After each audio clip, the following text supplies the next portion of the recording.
Hey guys, it is Slashback Saturday again, and the theme that Joe the Horror Man has set for this week is titled Don't Judge a Slasher Film by Its Cover.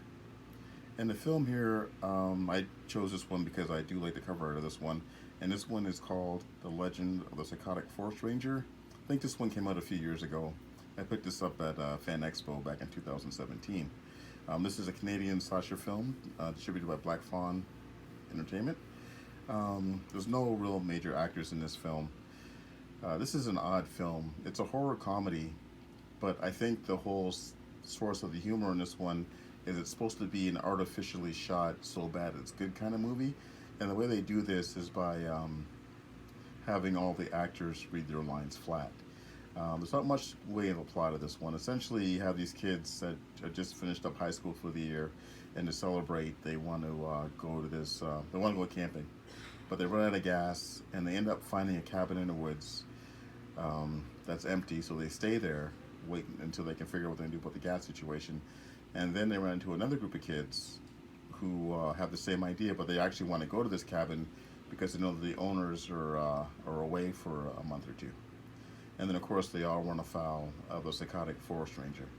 The title of this one is kind of a misnomer. Like, this one probably should have been titled The Legend of the Demonic Forest Ranger, because he's a demon, and he's also cannibalistic. So that's going on, too. I'm not too sure how I feel about this movie. Like, it's not very funny, and unfortunately, it's not very bloody, and all the kill scenes happen off screen. Unfortunately, I think I would have enjoyed this film more if they actually had been over the top with its gore. Like, there was some scenes toward the end I did laugh a little bit at, but the film itself was kind of a letdown in that aspect.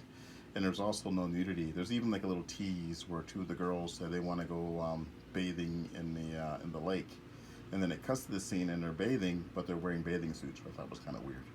I don't know. Not too sure. Another thing about this film too, at the very end, before the credits start, this little text pops up and it says "You decide," and it's like a website, and I guess the whole thing is they want you to vote on whether there's going to be a sequel. And for me, it's going to be no. Another thing too that kind of threw me off about this film is when it starts with a prologue, and it says 40 years earlier, and it shows a young couple. They're camping and they're getting ready to leave, and they leave the fire running, and they run into the forest ranger, and he kills them. So I thought this film actually took place in the present day, but the way everybody dresses and the cars they use and stuff like that are all like 80s cars. And towards the end of the film, somebody does break out with early 80s cell phone, the big white kind, like looks like a giant walkie-talkie.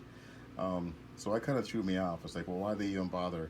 Because the young couple at the beginning of the film were clearly dressed up like it was the 70s. So I assumed that this would have been like, now, 40 years later, but I don't know. I'll have to go back and watch it again just to make sure, that one scene, to make sure it said 40 years later, not 10 years earlier. I don't know.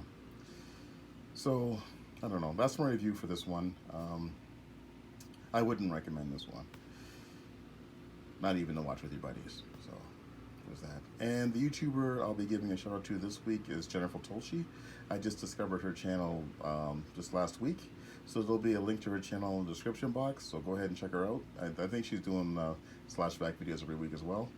Thanks for watching, guys, and I'll talk to you all later.